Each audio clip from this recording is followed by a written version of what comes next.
Je suis ravi de vous accueillir à ce quatrième webinaire. Alors juste pour vous resituer, j'anime une équipe d'experts internationaux à la Banque populaire Alsace-Lorraine-Champagne, mais c'est au nom de l'ensemble des banques populaires que je vous souhaite la bienvenue donc à ce webinaire que nous animons avec notre partenaire Globalliance. Les banques populaires travaillent depuis 3-4 ans avec Globalliance, qui est un réseau d'experts localisés à l'international et qui couvre une quarantaine de pays. Vous aurez dans quelques instants une rapide présentation de ce réseau et de leur champ d'investigation. En fonction de vos demandes, les experts internationaux des banques populaires, qui restent votre point d'entrée, vont chercher des solutions auprès de nos partenaires comme Globalliance, mais pas que. Il y a également des partenaires comme Pramex, la COFAS ou Exero Group, la BPI ou les correspondants Team France Export, si je cite que ces deux derniers. Pour revenir au webinaire, nous vous proposons depuis le mois de mars 1 à 2 webinaires chaque mois sur des sujets d'actualité et qui peuvent vous intéresser dès lors que vous avez une activité ou un projet à l'international. Un replay des précédentes vidéos est disponible et nous vous invitons à vous rapprocher de Global Alliance ou de l'Expert Banque pour récupérer les précédentes vidéos. Le sujet du jour va tenter de vous éclairer sur la gestion RH à l'international. Nous n'avons pas la prétention de répondre à toutes vos interrogations, mais de vous donner un aperçu et nous resterons bien entendu à vos dispositions pour compléter si nécessaire. Sans plus tarder, je laisse la parole à Myriam et à Jean-Pierre. Merci beaucoup Gilles. Je me présente très rapidement en introduction. Donc moi je suis rattachée à la Villa France. Donc on est spécialiste du marché allemand avec la maison mère à Cologne, un autre bureau à Munich et je gère nos 2 bureaux en France qui sont à Lyon et à Paris. On vous présentera un tout petit peu plus tard le réseau Globalliance et les actions qu'on peut faire pour vous. Bonjour à tous, Jean-Pierre Labrie, j'ai 2 sociétés d'accompagnement, une en France et puis une à Dubaï, spécialisées sur le Moyen-Orient et l'Égypte, où vraiment on couvre vraiment du début de stratégie d'entrée de marché jusqu'à la partie développement commercial, portage salarial, implantation. Voilà, donc très content aussi de vous présenter ce sujet sur la gestion RH à l'international. Alors, le réseau Globalliance, c'est un réseau qui a été fondé en 2015, vraiment sur un mode associatif où on retrouve un groupement de sociétés indépendantes, ce qu'on appelle des SAI, des sociétés d'accompagnement à l'international, et qui sont toutes spécialisées sur un pays ou une région. Donc, c'est des structures qui sont vraiment francophones. Hein. À la tête, on a des Français à chaque fois. La grande différence, je dirais, c'est que on est vraiment spécialisé sur notre zone ou dans un pays. Voilà. Et donc, on s'est regroupé à plusieurs pour vraiment donner la possibilité à nos clients d'avoir des services très opérationnels. Donc, si on regarde la présence internationale, on couvre aujourd'hui 73 pays, on a 17 membres. On a 27 bureaux dans le monde. Et puis, si on fait le cumul de tous les employés, de tous les collaborateurs, on est plus de 450 personnes. Alors, pas 450 Français, bien sûr. Hein. Si vous allez, par exemple, au Vietnam, en Asie du Sud-Est, ben, vous allez retrouver une équipe avec beaucoup de locaux. Si vous venez à Dubaï, vous allez vous retrouver avec un bureau où on a 7 nationalités. Donc voilà, c'est vraiment une équipe très multiculturelle qui s'est spécialisée sur une zone géographique bien déterminée. On a donc 17 membres qui couvrent, plus des membres affiliés qui sont là et qui viennent compléter le dispositif de Globalliance. Globalliance, comme le disait Jean-Pierre, en fait, au total, c'est à peu près 900 clients qui ont été accompagnés avec succès. C'est à peu près 1200 projets par an. Avec cette spécialisation, donc France et accompagnement en local sur la zone géographique. La particularité, c'est d'avoir effectivement ces interlocuteurs français, mais la présence locale très forte et à peu près, pour chacun d'entre nous, à peu près 25 ans d'expertise en local sur du multisectoriel. Sur le slide suivant, vous allez voir un petit peu toutes les prestations que l'on peut proposer. En fait, le réseau Globaliance, et notamment avec l'ensemble de nos partenaires, on s'inscrit un petit peu à toutes les étapes de vie et de développement des entreprises. Ça va des premières étapes. Est-ce que votre produit, votre offre a un potentiel sur le marché? Si oui, faire le sizing et toute la mise en œuvre opérationnelle. Ce qui est très important, c'est qu'on est tous très hands-on avec une particularité opérationnelle assez forte. Ça peut être pour la recherche de clients, de partenaires, l'implantation, même la sous-traitance ou toute la gestion de la supply chain et des achats, jusqu'à l'implantation et la gestion de différentes filiales en fonction des zones géographiques que l'on peut proposer. Donc, ça va de la croissance et de la vie, mais également de la réorganisation, parce que ça, c'est des choses que l'on parle peut-être pas forcément toujours, mais on intervient aussi sur ces sujets qui sont un tout petit peu plus compliqués et un peu plus douloureux aussi pour les sociétés. On va se concentrer aujourd'hui sur la partie gestion RH, mais là, sur ce slide-là, vous allez voir un tout petit peu les experts. N'hésitez pas à prendre contact avec chacun d'entre nous en local. Enfin, vous avez là un panel des 17 membres avec l'ensemble des contacts, donc n'hésitez pas à faire appel à eux. Ils restent à votre disposition et à votre écoute pour répondre sur vos problématiques RH et autres problématiques en local. Donc, on va se concentrer sur 7 grands sujets, 7 grandes actions que vous pouvez avoir dans ce cadre-là de la gestion RH. Donc, dans un premier temps, le volet recrutement, la formation interculturelle, le coaching, la domiciliation et l'hébergement de façon assez large, ainsi que l'externalisation d'une plateforme ressources et l'implantation et la gestion RH. À chaque fois, on va essayer de vous présenter également une success story, un exemple de cas et d'application, ce qui vous permettra de transposer aussi le tout sur vos problématiques qui sont actuelles. Quand on rentre un tout petit peu plus dans le détail de la partie recrutement, comme vous le savez, sur la partie recrutement, vous avez plusieurs options qui peuvent s'offrir à vous. La première, c'est de se dire, écoutez, il y a un service export externalisé, donc c'est la mise à disposition de quelqu'un chez nous un temps donné, partagé avec d'autres entreprises pour pouvoir amorcer et faire levier de tremplin sur votre marché local.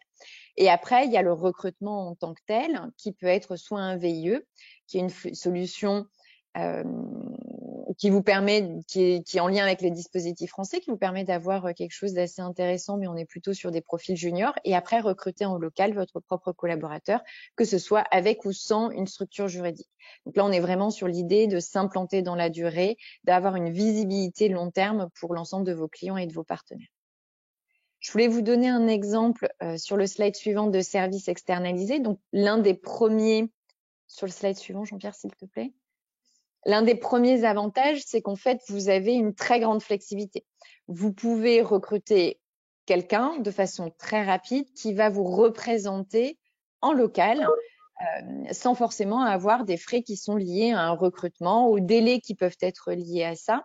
Et on verra après que selon les zones géographiques, les délais de recrutement peuvent être aussi également assez longs, mais d'avoir une vraie présence locale avec une ligne téléphonique, avec une adresse email, avec tout ce qui peut comporter le recrutement de quelqu'un. Vous avez cette flexibilité totale et vous bénéficiez aussi de l'expérience, du réseau et des introductions que l'on a déjà en local acquis depuis ces 25 ans en moyenne au sein du réseau Globaliance. Je vous ai mis ici un exemple d'une société qui s'appelle Global Concept, qui est une société qui fait des décorations de Noël, notamment pour les centres commerciaux, où on a travaillé pour eux un tout petit peu plus de 6 mois sur la base de 1 jour par semaine, avec différentes actions de prospection qui ont pu faire au démarrage sur l'Allemagne. Après, ça a été sur l'Autriche. Et au final, au bout de 6 mois, il y avait suffisamment de chiffre d'affaires et d'encours portefeuille prospect et d'offres en cours pour pouvoir recruter quelqu'un à temps plein, basé en local, soumis au droit allemand, etc. Donc, c'est vraiment cette idée d'amorçage et de tremplin qui permet de mettre en place le réseau et peut-être aussi parfois un petit peu de le tester et d'adapter la stratégie s'il y a besoin par la suite. Une fois que vous avez fait tout ça, vous pouvez avoir quelqu'un en local, que vous allez voir sur le slide suivant. Et cette personne en local, il faut dans un premier temps comprendre son contexte local, comprendre son environnement, ce qui va vous permettre de définir effectivement est-ce que vous souhaitez avoir un VIE, quelqu'un basé en Allemagne avec ou sans structure juridique. Là, je prends l'exemple de l'Allemagne, hein, mais ça s'applique également sur tout un tas d'autres secteurs d'activité. Et en fonction de vos cibles commerciales, le VIE va peut-être être adapté, peut-être pas, s'il y a besoin de quelqu'un d'un petit peu plus expérimenté, avec une introduction, etc., etc. Quand on regarde un petit peu le contexte global en Allemagne sur les ressources humaines, il faut prendre en considération qu'en février 2021, on était sur un taux de chômage global en Allemagne à 6,3%. 6,3%, c'est la moyenne nationale. Il y a des régions, quand je prends ce qu'on appelle le croissant de croissance qui va de la vallée de la Ruhr, Stuttgart, Munich, etc., où on peut atteindre 3,4, 3,6% de taux de chômage. C'est le cas, par exemple, de Cologne ou de Stuttgart. Ce qui veut dire que effectivement, quand vous allez recruter un collaborateur, bien souvent, ça va être de la chasse parce qu'on est quasiment sur du plein emploi. Ce qui a deux conséquences. La première sur les salaires. En moyenne, les salaires sont 20 à 30% plus élevés et on ne motive pas ces commerciaux par une part de variable qui peut être assez importante. Les parts de variable sont plutôt aux alentours pour les commerciaux de 10-15% maximum et grand maximum. Donc, il y a une vraie travail à faire de chasse, de positionnement de la société avec un package complet que l'on va présenter. Ce taux de chômage, il y a 1 an et demi, il y a une étude qui avait été menée par EY, a des conséquences qui sont assez importantes. C'est à peu près 63% des sociétés allemandes qui indiquent avoir des réelles difficultés à recruter les bons profils. Et sur ces 63% de sociétés allemandes, 50% d'entre elles indiquent également qu'elles sont obligées de refuser des contrats commerciaux parce qu'elles n'ont pas la ressource humaine en interne pouvant répondre à ces besoins-là. Il y a deux lectures à ce chiffre-là. Le premier, c'est qu'effectivement, il va falloir mettre en place une stratégie globale lorsque vous allez recruter vos collaborateurs. La deuxième, c'est de se dire, en tant que société française, si vous avez un positionnement qui est assez fort, que ce soit depuis la France ou depuis l'Allemagne, vous avez des réelles parts de marché à prendre et à aller chercher. Il y a un deuxième phénomène, et vous le connaissez sûrement, c'est qu'il y a une forte population vieillissante en Allemagne qui est un défi phénoménal pour l'ensemble du gouvernement, des entreprises, etc. Actuellement, c'est plus de 50% des dirigeants allemands qui ont plus de 55 ans. Donc, je vous laisse imaginer les conséquences dans les années à venir. Ça veut dire que ce sont des personnes qui vont partir à la retraite prochainement et donc des changements de génération qui s'entament. Là, on parlait des ressources humaines, mais ça a également un impact assez fort sur les chiffres de la croissance externe puisqu'on voit qu'ils ont fait x3 sur 2020 et on est pleinement dans cette tendance-là. Donc, il y a énormément de sociétés qui sont également à racheter, des sociétés en bonne situation financière et qui ont un impact assez important. Revenons sur le sujet des ressources humaines. Effectivement, vous pouvez recruter quelqu'un avec ou sans structure juridique. Et le grand avantage de l'Allemagne, c'est que vous pouvez recruter sans structure juridique ou avec sans structure juridique, donc de droit allemand rattaché à la maison mère française. Il faut uniquement faire attention à votre contrat de travail qui doit être bilingue et respecter l'ensemble des deux droits. L'unique question est de faire attention que vous ne soyez pas requalifié en établissement stable dans ce cadre-là. Donc, ça veut dire que votre commercial ne peut pas avoir un droit de pouvoir de signature des contrats, etc. et que l'ensemble doit rester sur la maison mère. Et même si vous créez une structure juridique, tant que vous avez moins de 10 salariés sur le territoire allemand, vous pouvez licencier sans motif et sans indemnité. Donc, vous avez une flexibilité qui est totale. Donc, cette prise en considération du contexte, que ce soit en Allemagne ou dans tout un tas d'autres pays, est primordiale pour pouvoir structurer ce développement-là ainsi que les spécificités du droit local. On va enchaîner maintenant sur la deuxième action. Oui, la deuxième action, donc, c'est la formation interculturelle. Alors ça, c'est quand même assez important parce que très souvent, quand on parle RH, on parle de hard factor et soft factor. Donc les hard factors, c'est plutôt lié aux compétences, à l'expertise produit, par exemple. Enfin, c'est vraiment quelque chose de très concret. La partie soft, c'est tout ce qui va être lié à l'intelligence émotionnelle. Et dans l'intelligence émotionnelle, dont on parle beaucoup, on a effectivement les sujets de diversité. On parle beaucoup de diversité à l'international. Hein. C'est ce qui fait la beauté de l'international, c'est que on va se retrouver avec un écosystème totalement différent de celui qu'on a l'habitude de connaître, hein, parce que entre Français, on sait comment on est, on connaît notre histoire. Enfin, culturellement, il n'y a pas de différence. Mais quand on commence à attaquer la Chine, quand on commence à attaquer les États-Unis, le Moyen-Orient, l'Asie du Sud-Est, l'Allemagne, on est sur des cultures différentes. Et donc, ce côté interculturel, ça fait partie des soft values. Et donc, on a mis en place avec Globaliance, plusieurs acteurs, plusieurs membres de Globaliance proposent des formations interculturelles. J'en propose également sur la partie Moyen-Orient. Et donc, je voulais déjà, dans un premier temps, parler d'expatriation, parce que effectivement, on peut recruter à l'international, on peut recruter quelqu'un qui va être différent d'un Français, parce que voilà, on va embaucher un Allemand pour l'Allemagne, on va embaucher quelqu'un de Dubaï pour les Émirats, on va embaucher un Vietnamien pour le Vietnam, un Polonais pour la Pologne. Là, il n'y a pas de problème culturel. Mais quand on expatrie un Français dans une zone géographique qui va être nouvelle pour lui, eh bien, il y a cette possibilité d'échec qui peuvent être liées soit à une mauvaise sélection par la société, hein, il n'était pas adéquat, soit une mauvaise préparation, soit un manque de support du siège, soit la non-adaptation à la culture locale et à l'environnement, un problème lié à la famille, une compensation financière qui est pas assez importante, ou des programmes de rapatriation qui sont pas adéquates. Et la formation interculturelle, elle va jouer sur le deuxième, le quatrième et le cinquième volet. Elle va jouer sur ces volets-là. Alors, ça consiste en quoi? Déjà, un déroulement de formation interculturelle, mais déjà, c'est pour un département RH, réduire les risques d'échec d'expatriation, sachant qu'on va s'ajuster aux besoins des futurs expatriés. Une famille avec 3 enfants, c'est pas la même chose qu'un couple qui vient de se marier ou qu'un célibataire. Voilà, donc il faut quand même savoir s'adapter. Et on va préparer en amont l'expatriation. Il faut savoir que les raisons de l'échec liées à la famille, c'est pratiquement un tiers est lié à la famille. Donc, préparer sur le côté multiculturel, sur le côté business, sur le côté la vie au quotidien avec la famille, et puis aussi prendre en compte l'épouse. C'est ce que nous, en tout cas, on fait sur la partie Moyen-Orient. Je vous ai mis ici un exemple.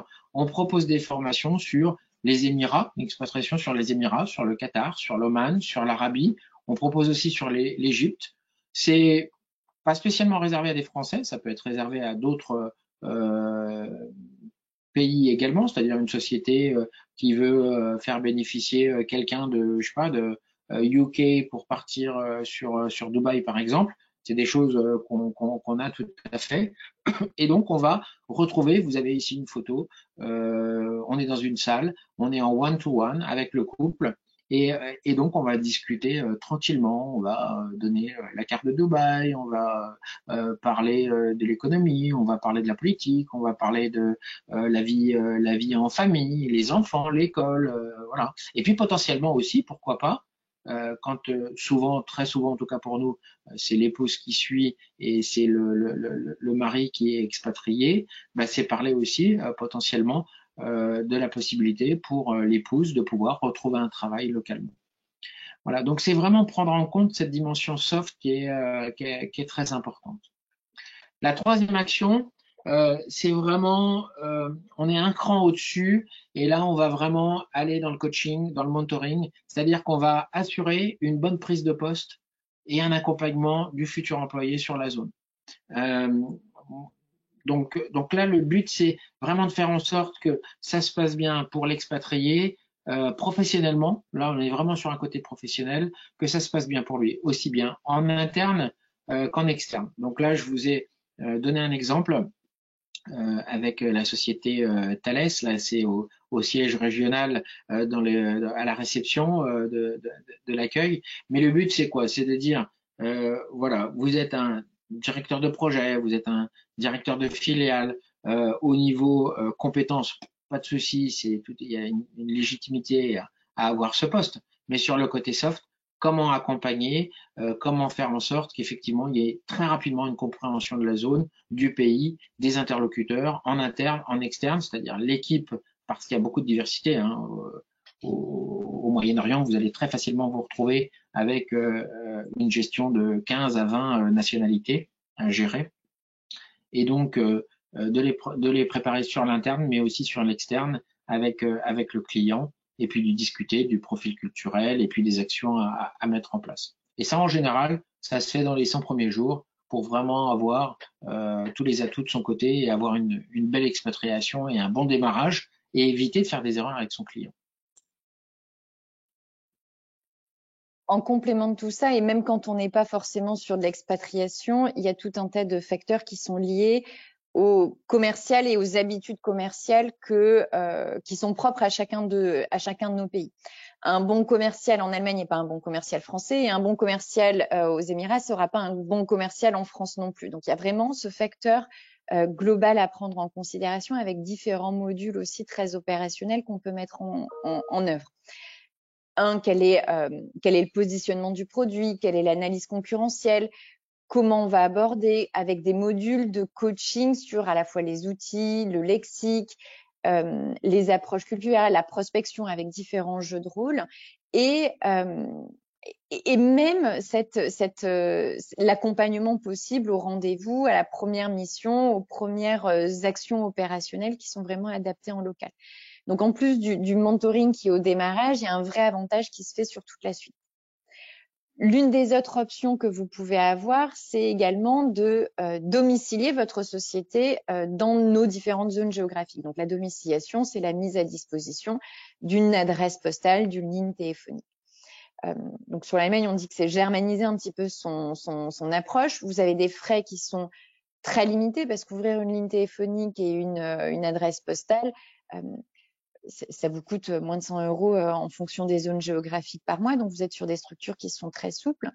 Et il n'est pas rare qu'on a tous vu au sein de Globaliance des retours et des sociétés qui nous ont dit, grâce à la ligne téléphonique, maintenant, j'arrive à avoir un tout petit peu plus d'appels parce que ça permet de rassurer les clients et d'avoir cette vision long terme. Néanmoins, j'insiste bien, c'est pas uniquement une ligne téléphonique, une adresse postale qui va faire que vous allez avoir beaucoup de clients. C'est en lien avec tout un tas d'autres actions commerciales qu'il faut mettre en place. C'est pas la solution miracle non plus. Donc, ça vous permet quand même de faciliter le contact et de pouvoir aller et d'être plus proche de vos clients. Néanmoins, vous avez quand même une limite, c'est que vos commerciaux ils restent basés sur votre territoire français et qu'il va peut-être pas forcément pouvoir aller tous les jours en Chine, à Dubaï, et même sur des zones géographiques qui sont plus proches comme le UK, l'Allemagne ou autres. Et quand vous allez atteindre un certain chiffre d'affaires, vous allez devoir vous réorganiser et vous allez avoir du mal à dépasser ce seuil de chiffre d'affaires. Donc la seconde option qu'on voit désormais, c'est de se dire d'avoir quelqu'un en local. C'est un petit peu ce que l'on voyait tout à l'heure. Donc vous avez des services d'incubation et de portage que Jean-Pierre va vous présenter. Oui, tout à fait. Donc, recruter un employé sur le terrain, donc qu'il soit interne ou externe, hein, c'est-à-dire quelqu'un qui est déjà dans votre équipe, qui connaît vos produits, vous allez le mettre dans le pays qui vous intéresse, ou recruter en local, eh bien, vous pouvez tout à fait aller vers des services d'incubation. C'est quoi un service d'incubation? C'est simplement dire, je vous donne un exemple sur Dubaï par exemple. J'ai pas d'implantation, mais il me faut un bureau, une ligne téléphonique, il faut que j'ai accès à une imprimante, à une salle de réunion, et voilà, c'est ce que vous allez trouver dans nos bureaux. Et l'avantage, c'est que ce service d'incubation, ça va vous permettre de mûrir la validation ou pas d'un marché. Hein, vous allez être présent localement, vous n'êtes pas encore implanté, mais ça vous permet, comme le portage salarial, d'avoir votre employé dans notre équipe. Donc, on va lui donner le visa, on va faire tout ce qui va bien, on va faire le contrat de travail et tout. Ça va vraiment être un employé pour nous qu'on va porter, et puis on va lui mettre à disposition tout ce qu'il faut au niveau matériel. Et puis vous pourrez valider le marché, et peut-être que au bout d'un an, vous pourrez dire je fais une implantation. On fait la même chose pour les employés, on fait la même chose aussi pour les VIE, on en parle beaucoup. Il y a beaucoup d'offres en ce moment avec le plan de relance export, on vous en parlera tout à l'heure. Il y a un volet VIE aussi qui est très intéressant, c'est-à-dire aujourd'hui prendre des personnes en volontariat international en entreprise avec toutes les aides qui vont bien, et nous on peut héberger effectivement cette personne dans nos bureaux. Et puis ça peut être aussi un employé que vous avez, ou vous avez besoin d'un visa de travail. On nous le demande souvent, ça. voilà, on a un projet, on aimerait avoir quelqu'un, il va faire de la gestion de projet en local, il a besoin d'avoir un visa, le projet va durer 12 mois, est-ce que vous pourriez nous aider là-dessus? Voilà. Donc c'est vraiment assurer un suivi local sur place et puis valider le marché avant une implantation si besoin. Vous avez ici un exemple avec des photos de nos bureaux. On est au 38e étage dans une tour à côté du Burj Khalifa, la plus haute tour, hein, qui fait 818 mètres. Donc voilà, c'est des conditions qui sont superbes avec une vue sur la mer, sur la Business Bay, enfin bon voilà. Et puis vous voyez la possibilité d'avoir un bureau avec un téléphone et puis l'accès à l'imprimante. Je vous ai donné ici l'exemple d'un client qu'on a accompagné, c'est une société française qui était justement en mode projet pour 15 mois, qui a voulu mettre quelqu'un en local. D'ailleurs, on a recruté cette personne en local. C'était beaucoup plus simple. On l'a recruté en local parce que ça aurait été difficile de prendre quelqu'un de l'équipe et puis de lui dire voilà, il va falloir bouger avec la famille, mais ça va être que 15 mois. C'est quand même pas évident. Donc, on a recruté la personne dans le local, on lui a bien expliqué que c'était que pour 15 mois. Et puis, au bout de 15 mois, le client final était hyper content en local. Donc, il a demandé à continuer. Et puis, ça fait 3 ans que la personne est avec nous dans les bureaux. Donc, ça, c'est vraiment très flexible. Vous pouvez arrêter du jour au lendemain et ça vous permet d'avoir un suivi local. Alors nous, nos bureaux, ils sont pas aussi élevés en termes d'étages. On n'a pas la même vue, mais c'est la vue sur le Rhin à Cologne. Quand on pense à l'Allemagne, on a nos 2 bureaux qui sont à Cologne et à Munich. Il faut réfléchir aussi de façon très sectorielle. L'Allemagne, comme vous le savez, il y a une forte régionalisation et on se développe pas de la même manière en fonction des secteurs d'activité par région. Si vous êtes dans l'automobile, c'est Munich, Stuttgart. Si vous êtes dans le secteur bancaire, c'est plutôt Francfort. Si vous êtes dans l'agroalimentaire, il y a beaucoup de choses qui se passent dans la région de Cologne. Donc, il faut avoir cette réflexion aussi géographique et locale. Et ça vous permet de bénéficier d'un environnement qui est très franco-local. Donc, dans notre cas, c'est franco-allemand, mais ça peut être la même chose dans l'ensemble des implantations de Globaliance et d'avoir cette même logique et croissance qui se fait parce qu'on va se retrouver avec tout un tas de commerciaux qui sont dans la même dynamique en termes de développement d'un pays. Et donc, il y a un effet d'entraînement qui se fait également. L'action numéro 6, c'est externaliser une plateforme ressources. Alors, on a le cas, par exemple, au Vietnam, avec un de nos partenaires, Source of Asia, une société de développement dans l'IT qui dit, voilà, j'ai besoin de recruter 30 personnes en local à Ho Chi Minh. Enfin, c'était là, en l'occurrence, c'était 10 développeurs, et puis entre-temps, ça a évolué. Et puis, la solution qu'a pu donner le partenaire de Globaliance, ça a été déjà, recruter les personnes, 2, coordonner avec son client pour effectivement faire un assessment des candidats, et puis ensuite héberger toute l'équipe avec la location des bureaux et puis toute la partie gestion de paye, enfin toutes ces choses-là. Donc là aussi, c'est quand même superbe de pouvoir créer et de pouvoir gérer des ressources sans avoir de filiale. Et là, dans ce cas-là, on parle vraiment d'externalisation de toute la plateforme ressources. Hein. C'est pas un employé ou c'est pas 2 personnes. Non, c'est vraiment toute une plateforme. Hein. On va vraiment dans la globalité. Donc, il y a des sociétés qui aujourd'hui font ce genre de choix. La 7e action, c'est bien sûr de s'implanter. S'implanter, ça veut dire s'implanter dans la durée. Hein, on ne fait pas une implantation de société en se disant ça va peut-être marcher 6 mois, 1 an, puis après on verra.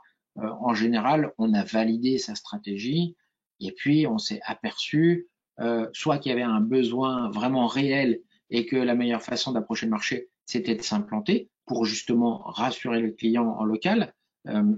Mais aussi, ça peut être des sociétés qui aujourd'hui se disent on a un volume d'affaires relativement intéressant, Et pour passer à l'étape supérieure, eh bien, il faut construire un niveau de support, un premier niveau de support en local, pardon, avec de la prévente, avec de la formation, avec de l'appui logistique, avec de l'appui marketing.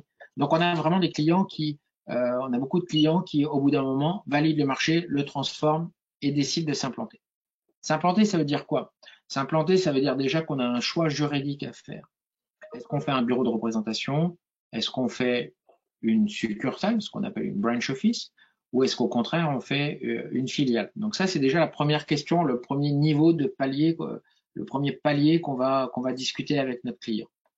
En gros, un bureau de représentation ou une succursale, branch office, c'est des copier-coller de votre cabis. Avec la succursale, vous pouvez facturer. Avec le bureau de représentation, vous avez plutôt une action commerciale et marketing. Mais c'est des copier-coller. La filiale, c'est vraiment une entité juridique indépendante, locale, où vous allez pouvoir ajouter des actionnaires ou en enlever, et vous allez pouvoir ajouter des activités ou en enlever par rapport à votre société française. Et puis ensuite, il va falloir, en fonction, savoir si vous voulez avoir une société qui fasse du trading, qui fasse du service, qui fasse de l'industriel. Donc ça, c'est des questions aussi sur les activités qu'on va discuter avec les clients.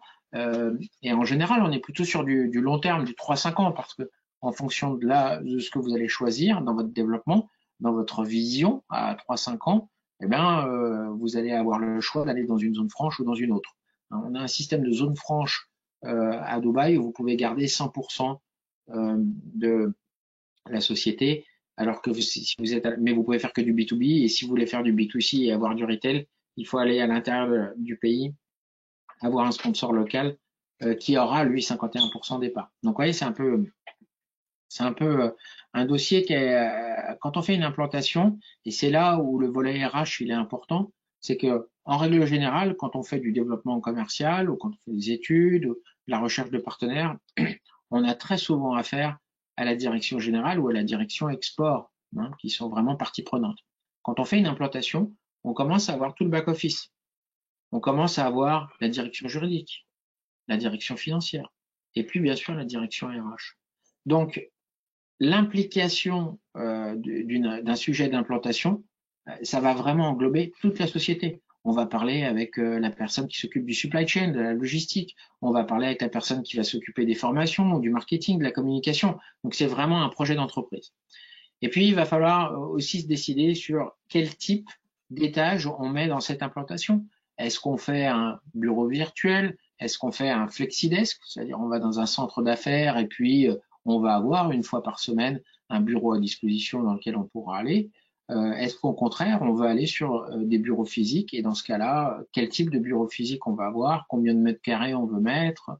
Voilà. Donc, créer une structure locale, c'est vraiment un projet qui va englober la direction RH et ce sera important pour eux.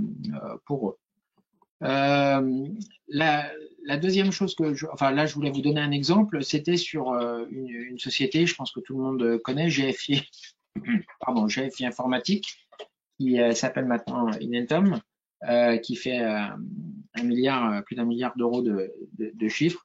On a mis en place la société. Alors d'ailleurs, c'est un projet qui était assez innovant puisque ça faisait suite à une expatriation de l'épouse et puis le mari a donc qui travaillait pour GFI a donc décidé a proposé de mettre en place cette implantation. On a fait l'implantation de la société et puis ensuite il y a eu une croissance externe qui a été faite avec l'achat d'une société en local et puis une personne, aujourd'hui ils sont plus d'une trentaine, avec maintenant une vue Moyen-Orient, Égypte.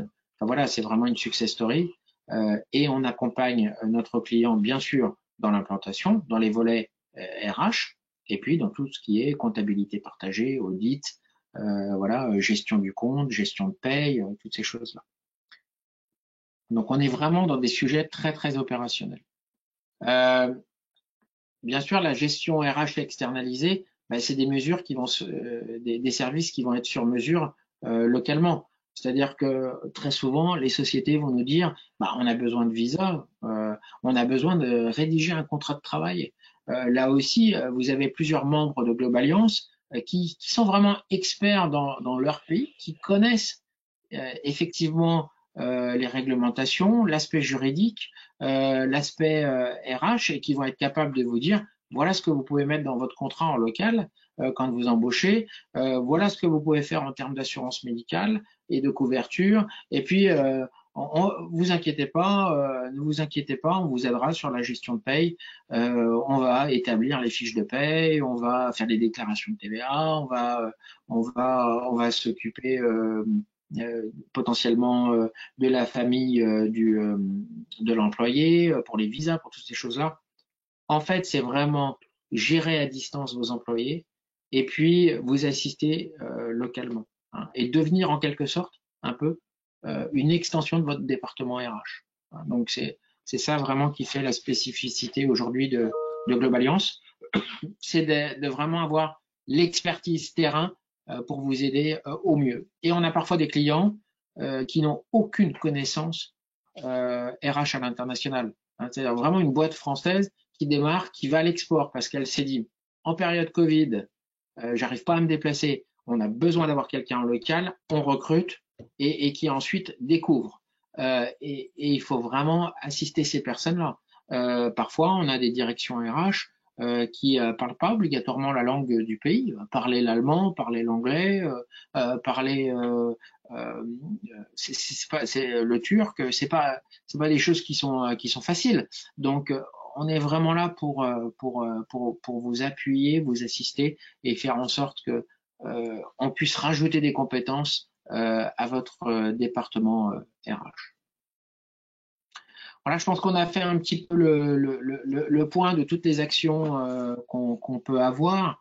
Alors, c'est vrai que dans cette crise qu'on est en train de traverser, la crise du Covid, on a vraiment vu une accélération du nombre de dossiers. Hein. On pourrait dire, bon, bah, les sociétés, elles sont complètement à l'arrêt, là, elles font rien. Non, beaucoup de sociétés françaises se sont aperçues très rapidement que l'export était déjà un moyen de diversifier leurs chiffres d'affaires, de ne pas avoir tous les œufs dans le même panier, mais au contraire, diversification du chiffre d'affaires. Donc ça, mot-clé hyper important. Et deux, tous les marchés ne redémarrent pas à la même vitesse. Si on prend la Chine, elle a déjà redémarré et depuis longtemps. Si je prends l'exemple du Moyen-Orient, quand nous on disait oui, il faudrait peut-être des masques et tout, les masques il y en avait partout. Quand on disait oui, il faudrait peut-être tester et tout, on testait déjà massivement à Dubaï. Et quand on disait ah, ce serait bien d'avoir des vaccins et tout, début octobre, il y avait déjà une vaccination très large. Et aujourd'hui, Dubaï, c'est un peu comme d'autres pays dont on parle beaucoup, comme Israël par exemple, qui effectivement ont eu un dépistage massif, vaccination massive, et aujourd'hui, 80% de la population a été vaccinée. Donc c'est pour vous dire, aujourd'hui vous avez une vie quasi normale. Vous le voyez d'ailleurs à la télé, vous avez beaucoup de reportages qui vous le montrent, mais on a aussi des salons, des foires qui se mettent en place. On a eu Gulf Food il y a à peu près un mois. On a le salon de la santé dans un mois aussi à Dubaï. On voit que certains pays redémarrent plus vite que d'autres. Donc, il faut profiter effectivement de l'export pour se dire, ben voilà, si en France c'est un petit peu difficile, ailleurs ça peut être beaucoup plus simple. Donc dans cette priorisation de marché, il faut déjà prendre en compte le fait que des pays vont rouvrir ou ont déjà rouvert beaucoup plus tôt que ce qu'on peut avoir en France. Et puis la deuxième chose, c'est se dire, voilà, on n'a peut-être pas toutes les compétences, mais on peut effectivement trouver des partenaires qui parlent français, qui comprennent et qui peuvent aider les sociétés à se structurer sur le long terme. Alors dans ce cadre-là, on a effectivement des aides qui ont été mises en place et je vais laisser Gilles justement nous en parler. Merci Jean-Pierre. Donc oui, effectivement, ces démarches sont encouragées. Par contre, elles génèrent des dépenses. Et donc, il existe différentes aides, hein, différentes garanties, différentes subventions au travers de dispositifs nationaux, régionaux ou via BPI, si je reprends les garanties. Et je vous accorde qu'il est pas toujours aisé de s'y retrouver, parce qu'il y a quand même un petit peu des empilements millefeuilles. Et donc là, je ne saurais que trop vous inviter à vous rapprocher chaque fois de votre expert international banque, hein, qui va vous accompagner un petit peu dans cette nébuleuse de recherche d'aide.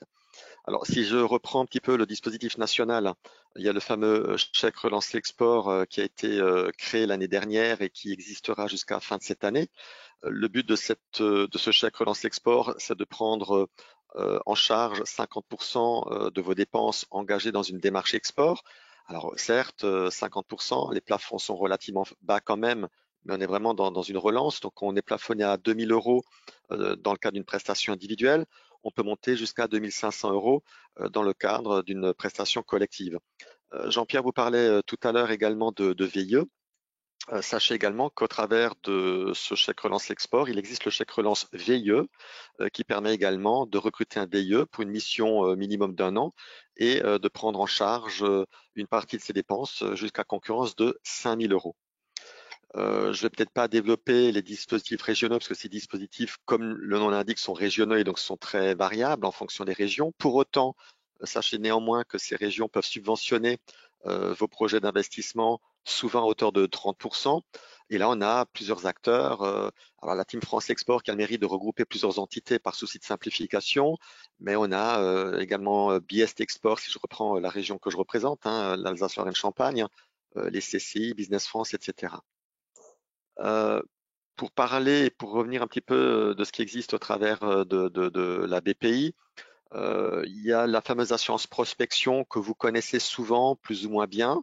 Il y a quand même l'APA, l'assurance prospection accompagnement, qui est toute récente, qui permet vraiment d'accompagner les primo-exportateurs qui ont cette démarche exploratoire. Alors, c'est quoi un primo-exportateur? Si je reprends la définition de BPI, il faut que l'entreprise ne dégage pas un chiffre d'affaires export de plus d'1 million d'euros. Les budgets sont également contraints parce que vous pouvez garantir chercher une garantie jusqu'à 40 000 euros et obtenir une avance de 65% de votre budget de dépenses, sachant que dans ces budgets de dépenses, on reprend en compte l'étude de marché, les frais de déplacement, les frais de séjour, voire les frais d'inscription à des salons. De façon plus large, vous connaissez toutes et tous l'assurance prospection qui existe depuis quelques années maintenant. Là, on est sur une démarche beaucoup plus large, avec des budgets évidemment bien plus significatifs, puisque autant avant le minimum était 10 000 euros, le maxi 40 000. Là, on démarre avec un mini de 30 000 sans limite de maximum, avec des durées d'amortissement qui sont plutôt longues, puisqu'on peut aller jusqu'à 9 ans. Les quotités garanties sont également de 65% des dépenses engagées. Et là, les dépenses sont évidemment bien plus larges, puisque ça peut aller également sur la formation linguistique, on en parlait tout à l'heure, le recrutement, on en parlait également tout à l'heure, le fonctionnement des bureaux de commerce, les voyages ou les séjours en France d'agents, mais également l'adaptation de vos produits aux normes du pays, voire la nécessité de traduire des supports pour vous adapter au langage du pays. Donc voilà un peu ce que je peux vous dire de façon très, très rapide. Je ne sais pas si Jean-Pierre veut compléter éventuellement. Oui, au début, il y avait à peu près 15 000 chèques relance export qui avaient été décidés, 15 000 chèques de 2 000 euros chacun. Et puis, voilà, il y avait des prestations, ce qu'on appelle des prestations individuelles. C'est-à-dire vraiment, c'est vraiment société par société. Et ça, nous, on a accès en tant que Globalliance. On a des prestations collectives, on a des prestations VIE, on en a parlé, des prestations pour aller à des salons. Donc, on a vraiment tout un panel qui est assez large, qui est hyper intéressant. Et de 2 chèques, on est passé il y a très peu de temps à 4. Donc maintenant, on est à 4 chèques possibles au lieu de 2 pour la partie prestations individuelles. Et dans les prestations individuelles, on parle de préparation et de prospection. C'est-à-dire que vous pouvez très bien scinder en 2 et avoir 2 chèques. Vous vous préparez en France en amont et puis ensuite en aval, dans le pays, vous développez par exemple une mission de prospection. Et ça, c'est encore un autre chèque. Donc, ce qui fait qu'aujourd'hui, quand on regarde, et là, c'est vraiment des subventions hein, qui sont accordées, quand on regarde, on s'aperçoit que les services de conseil sont devenus tout d'un coup beaucoup moins chers pour la société parce qu'effectivement, elle a une partie de financement public qui est là. Après, c'est vrai que plusieurs régions viennent abonder ce dispositif. et mettre encore un autre chèque supplémentaire en régional. Donc ça, c'est vraiment superbe. Et puis sur la partie BPI, tu l'as dit. Donc voilà, ces chèques étaient valables normalement jusqu'en fin d'année, avec une réalisation terrain avant la fin d'année. Et hier, on a reçu un communiqué du gouvernement qui nous indiquait que la réalisation de la prestation pouvait être décalée jusqu'en février 2022. Donc c'est encore 2 mois supplémentaires. Donc ça c'est vraiment une bonne nouvelle. Donc j'incite vraiment les sociétés à nous solliciter, à parler de leurs besoins, et à ce qu'on fasse des devis et puis leur expliquer comment aller récupérer ces subventions qui sont disponibles. Hein. Je pense qu'il y avait vraiment une prise de conscience du gouvernement, et vous l'entendez hein, aux infos très souvent, de dire allez à l'export, allez. BPI avait il y a quelques années fait un salon où ils avaient dit allez vous faire voir ailleurs. Hein, donc c'est un petit peu ça en fait. Hein, c'est n'hésitez pas à aller dans d'autres pays, à découvrir et à commencer à poser des jalons. Voilà, ça c'est vraiment intéressant. Donc sur cette partie-là, voilà Myriam, je ne sais pas si tu veux rajouter quelque chose ou. Non, c'était assez complet. Vous avez retracé toutes les aides et puis il y a vous avez des supports en interne au sein de la banque qui vous permettent aussi de moduler toutes ces aides qui sont possibles et imaginables. Donc c'est pas forcément une nébuleuse complète. Si vous savez aussi vous adresser aux bonnes personnes, on va pouvoir vous conseiller sur quels dispositifs sont éligibles ou non. Ouais. Et puis après, je dirais que moi, en tant que société de conseil, donc je vais donner mon point de vue, le fait d'avoir un partenaire bancaire à vos côtés, c'est rassurant. Et c'est vrai que le fait d'avoir Banque Populaire vraiment qui met en place ce dispositif, ce partenariat avec nous, déjà voilà, ça vous permet de savoir que vous êtes entre de bonnes mains, mais aussi d'avoir justement l'appui du partenaire bancaire auprès de BPI, mais aussi quand vous allez discuter au niveau des chèques relance export ou des dispositifs régionaux qui peuvent être mis en place, tout ça va faire que voilà, il y a une cohérence, ça rassure. Et de toute façon, vous aurez besoin de votre partenaire bancaire sur d'autres thématiques, hein, couverture de taux de change, faire un crédoc, enfin il y a des tas de sujets effectivement à l'international où Banque Populaire intervient.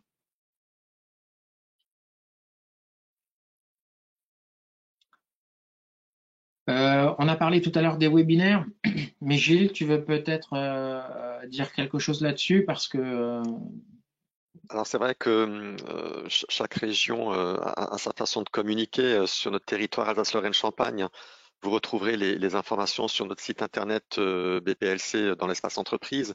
Alors comme j'annonçais, et sinon vous rapprochez de votre expert banque ou de Globalliance qui vous communiqueront les prochaines dates. Il existe également des replays des précédents webinaires qu'on avait déjà animés. On veut vraiment des webinaires très pratico-pratiques pour répondre vraiment à vos besoins. Alors déjà pour vous annoncer le prochain webinaire, si je ne m'abuse, qui aura lieu le jeudi 27 mai à 10 heures.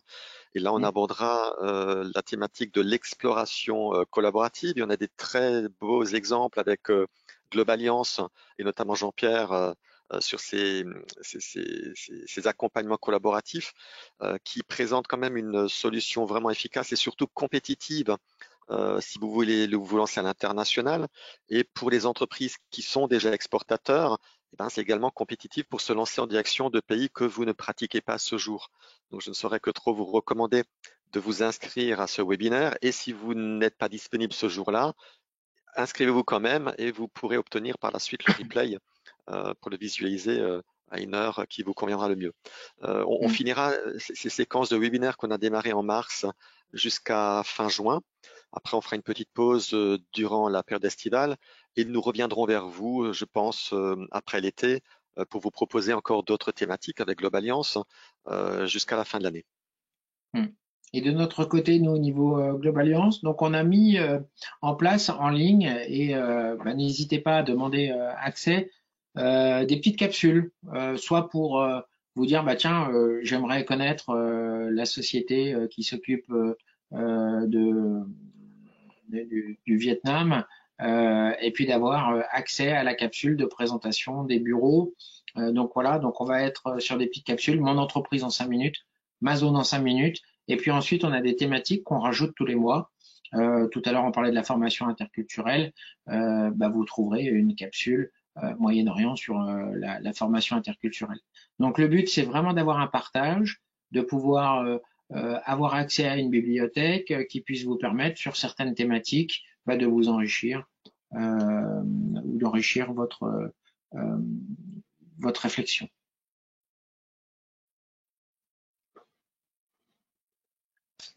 Voilà, on a à peu près fait 1 heure, hein, donc je ne sais pas s'il y a des questions.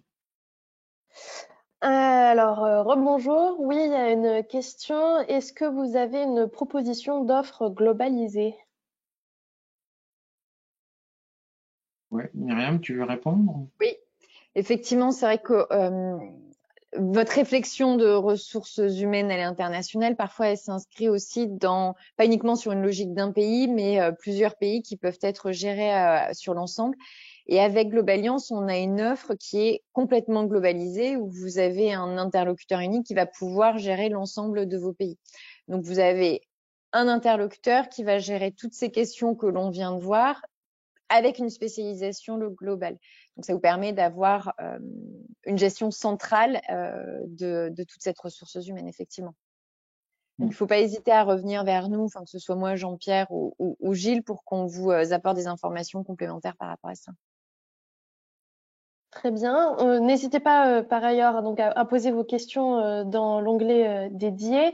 J'ai une remarque qui est arrivée. Donc l'AP rallongé à 4 ans avec un mini de 30 000 euros, c'est 7 700 de dépenses par an. C'est aussi 42,5% d'avance BPI dès le démarrage. Ouais, tout à fait. Ouais. BPI, question de ça, a vraiment joué un rôle très important dans la crise Covid. On l'a vu avec les PGE, par exemple, on a beaucoup parlé de PGE, où BPI est aussi intervenu, en plus du partenaire bancaire. Hein. Donc ça, c'était très important. Mais donc voilà. Et puis effectivement, sur cette assurance prospection, et comme le disait tout à l'heure Gilles, l'APA, qui est plutôt pour les plus petites sociétés, mais qui va se déclencher avec un budget beaucoup plus modéré. Et ça n'existait pas. Ça a été lancé en février cette année. Donc, il y a vraiment des dispositifs qui sont mis en place. Et il y a vraiment une incitation à avoir des projets à l'export, à faire rayonner la France, à faire rayonner notre économie. Voilà, on a besoin de ça en fait. Hein. Donc, c'est vrai que BPI joue un rôle vraiment important. Alors, constituer un dossier, c'est pas simple. Il faut vraiment être accompagné pour vraiment savoir là où cocher la bonne case, quelle valeur mettre, comment faire. C'est une réflexion sur plusieurs années de prospection en général. L'assurance prospection, comme le disait Gilles, ça va prendre en compte 4 années de prospection avec une année de franchise et puis ensuite des années de remboursement. Et puis ça va donner une espèce de parachute, c'est-à-dire qu'on va se dire, si jamais ça se passe mal, 65% à peu près, 2/3 de ce que j'ai pu dépenser va être pris en charge par BPI. Et puis la société française, le client va prendre à sa charge 1/3 du risque. Donc c'est quand même un parachute assez intéressant. Voilà, on n'a pas à avancer tous les fonds, et c'est pour ça que ce plan de financement qui va être mis en place va vous dire, la première année, vous avez besoin de quoi? Je vais me déplacer 2-3 fois, je vais aller à l'hôtel, je vais faire un salon, j'ai besoin d'avoir un consultant qui m'aide pour accélérer ma croissance sur tel sujet de prospection. Et vous allez mettre en place comme ça pour chaque année des budgets. Et puis au final, ça va vous donner un volume global et vous pourrez vous dire, voilà, soit je suis dans le contexte APA, soit je suis dans un cran au-dessus, j'ai besoin d'une véritable assurance prospection avec un gros budget. Mais ça fait partie des quelques volets que BPI propose. Il y en a d'autres. On a parlé des services export externalisés au niveau RH. Donc ça, c'est encore autre chose. C'est-à-dire qu'on externalise carrément tout son service export. Et ça, c'est encore autre chose que la partie AP ou APA. Donc voilà, donc il faut bien se renseigner avec son partenaire bancaire, comme l'a dit Gilles. Les interlocuteurs de Banque Populaire sont très proches de BPI. Il y a une chose qui est assez intéressante aussi avec tous ces dispositifs-là, c'est que ça vous oblige également à vous projeter en termes de chiffre d'affaires que vous souhaitez atteindre sur le marché et de mettre un plan d'action qui est en face de ça, avec un prévisionnel qui est plutôt réaliste ou ambitieux, mais avec une projection qui se fait sur plusieurs années. Donc il y a une réflexion en amont qui est assez importante et qui n'est pas sur une seule zone géographique, qui se fait sur une réflexion internationale, mondiale. Après, le partenariat qu'on a justement entre Banque Populaire et puis Global Alliance et Pramex, c'est d'avoir aussi ce partage d'informations. On a passé beaucoup de temps pendant l'année 2020 à vraiment discuter avec les entreprises, à essayer de les conseiller, et c'est pas toujours de la facturation, et loin de là. Donc ce partage d'informations, il est aussi important pour enrichir une réflexion. Je crois que c'est vraiment important de se poser les bonnes questions quand on va à l'export. Et on le voit dans la thématique qu'on a eue aujourd'hui, c'est pas simplement la direction générale ou la direction export, c'est aussi la direction RH et bien sûr les autres dont j'ai pu parler en back-office. Vraiment, tout le monde est dans le même bateau, il avance et il faut vraiment que tout le monde soit organisé, synchronisé, aligné. Donc, on répond parfois à des thématiques commerciales, mais parfois ça peut être d'ordre logistique, du sourcing, de l'achat, parfois ça peut être de l'ordre RH, enfin voilà. Et il ne faut pas hésiter à nous solliciter, voilà, pour avoir une discussion, même rapide, sur un sujet, et puis de voir si potentiellement ça peut par la suite aboutir à quelque chose qui soit validé, comme le dit Myriam, parce que l'export, c'est quand même, ça prend du temps, ça demande de l'argent, ça se fait pas comme ça si facilement que ça. Parfois, il faut plusieurs mois pour prescrire un produit, donc on n'a pas le retour sur investissement qui est immédiat. Donc c'est important de bien le planifier et bien discuter en amont. Écoutez, merci à tous en tout cas.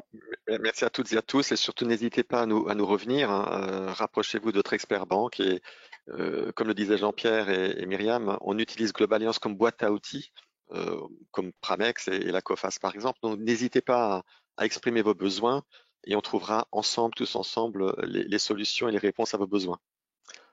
Merci. Et donc rendez-vous au prochain webinaire pour celles ou ceux qui sont intéressés par cette approche collaborative. À très bientôt. Merci. Au revoir. Au revoir. Au revoir. Merci.